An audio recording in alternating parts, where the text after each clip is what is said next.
So I just wanted to do a quick video talking about something that I found really useful myself, which is analysing and taking apart bebop heads in the same way as you might do with solos.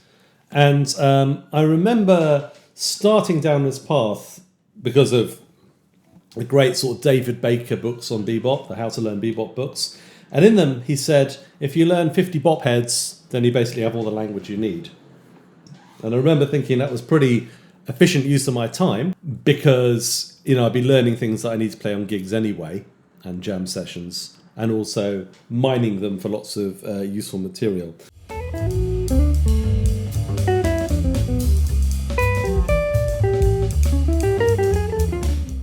I've kind of done a video about this before, but it's worth doing again, as with a lot of these things. And today I thought I'd take the first A section of confirmation.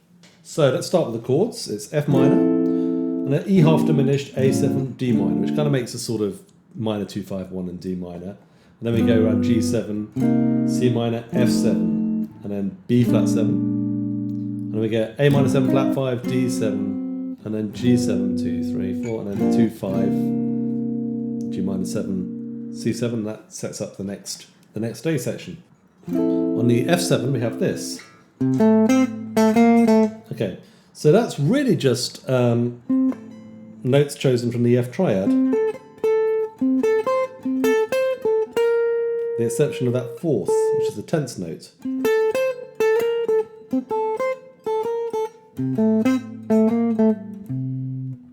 Yeah, it's really good to sort of get used to playing these in different places. So all over the neck, different octaves, different positions. So what you might want to do is just play around on the F chord. I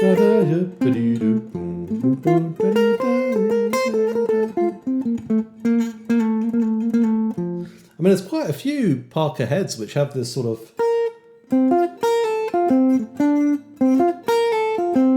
Chi-Chi, for instance, has that fourth, just to add a bit of grit to the oyster, just to give a bit of dissonance, a bit of drama.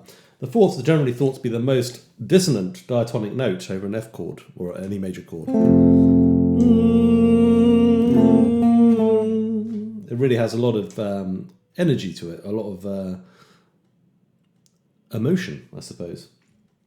Okay, and then the next line kind of happens over the E minor 7 flat 5 chord. It's running from the root up to the fifth of that. Now, the next phrase, or the next part of the phrase, it's kind of an embellished G minor triad. Going back up to this.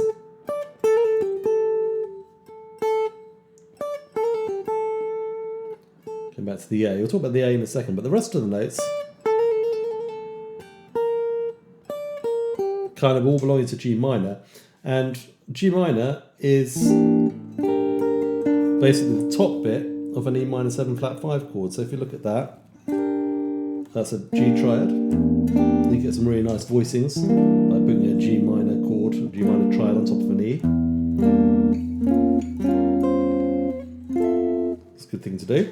In Barry Harris land, we tend to think of the E minor 7 flat 5 chord or the E half diminished as being a G minor 6th. And then we go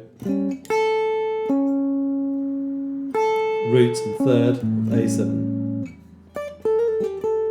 Now, one thing I like to think of with this was G minor. Was it?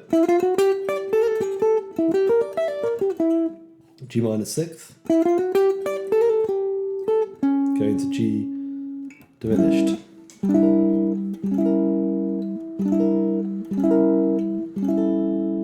Yeah, I find that shapes-wise is quite useful.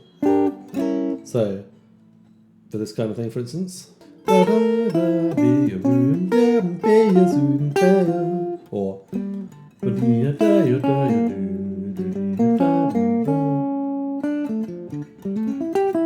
notice again 4-3, that tension, this time in the minor key, 4-3, which keeping it very simple on a D minor.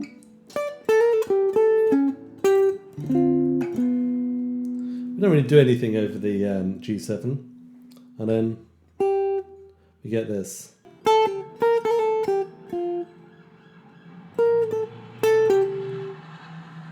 Jazz blues again.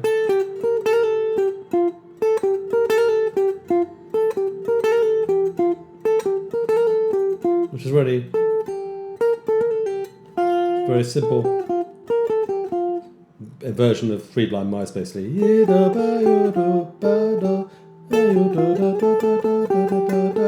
Over F7, really. Again, the fourth adds tension.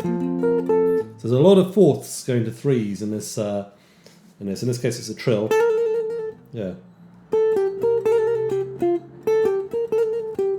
Okay. Over the F7. So I mean, if I was soloing through this so far, I'd do something simple on the F.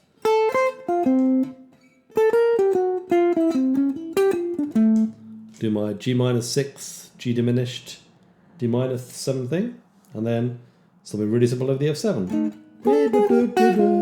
Maybe just embellish that Three Blind Mice by running down chromatically. Okay, and now we get to this bit. It's a blues lick over it, B flat 7 over the 4/7. Parker often liked to do this. For instance, here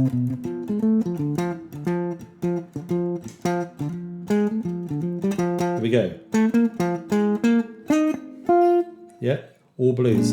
Yada da over B flat 7, for instance. So really like to do that. So over that chord, we should play F minor blues. Boom.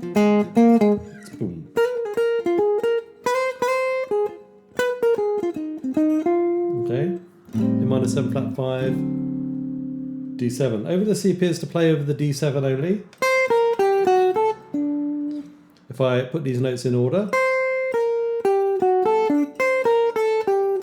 so actually it goes flat over the D7, flat 7, flat 6, 4, 3 again, 4, 3 again. Happens a lot in this tune. 5, 1, fire, double, yeah, boom. I put them in order. 7, 6, 5, 4, 3, 1. We're only missing one note to this scale.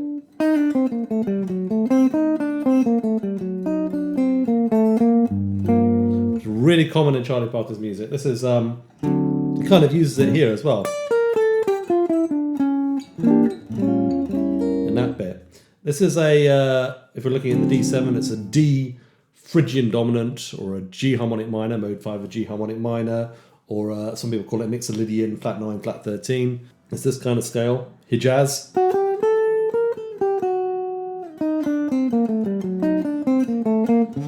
It's the preferred sound for Charlie Parker over a 6 or 3 dominant chord.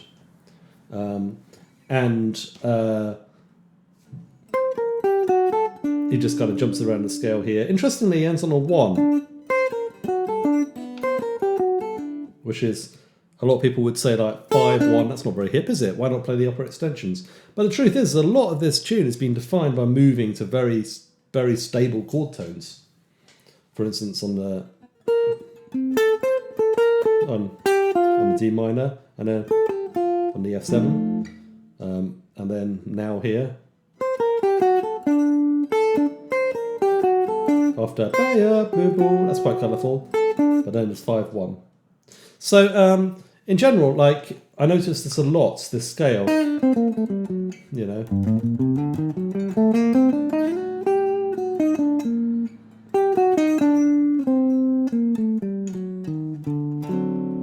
This D Spanish, D Phrygian dominant scale. Now, I notice a lot in Parker's music. A good example would be the end of Donna Lee, where we get this.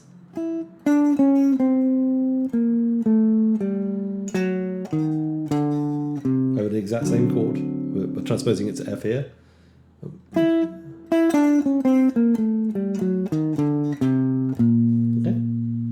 And then if we move to the G7 now, we get this. 3rd, 13th, 9th. So this is kind of a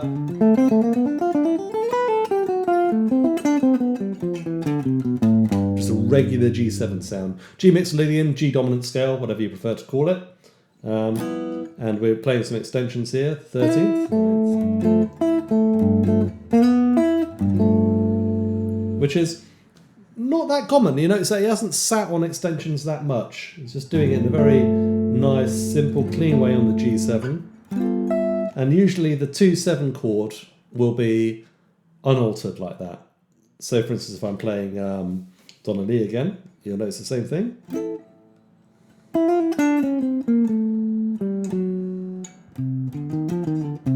And then we go to the G7. Yeah? That's just G7, straight G7 notes. Okay?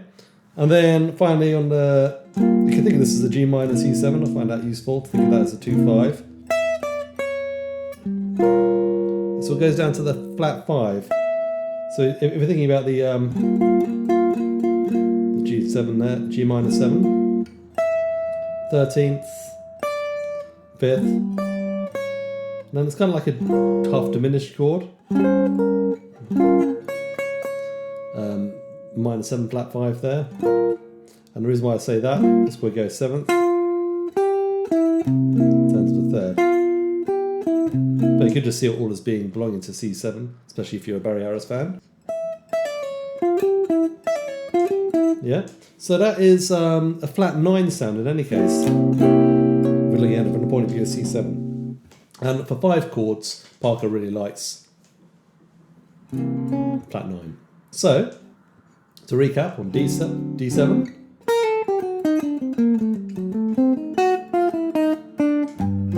D7 we play the Phrygian dominant. G7, very, very straightforward dominant sound.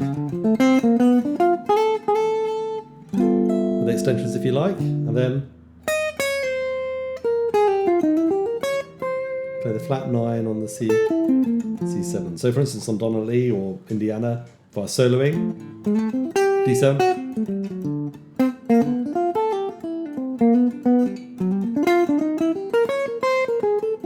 Play the flat 9 on the C7, exactly the same way. Hopefully you can hear how beboppy that sounds if you do that. So if I'm soloing on the whole of the confirmation A section, F minor, F major ideas.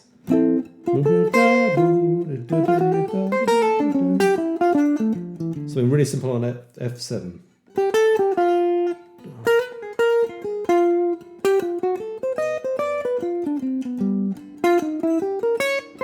Negotiating those dominants in the way that I just described. So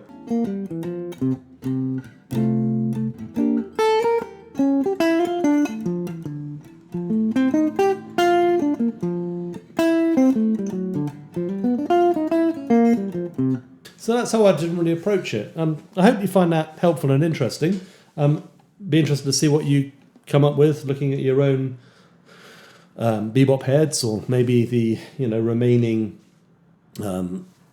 sections of confirmation, and also writing your own heads is a very, very good way to learn about this stuff as well. But thanks for watching. See you on the next one.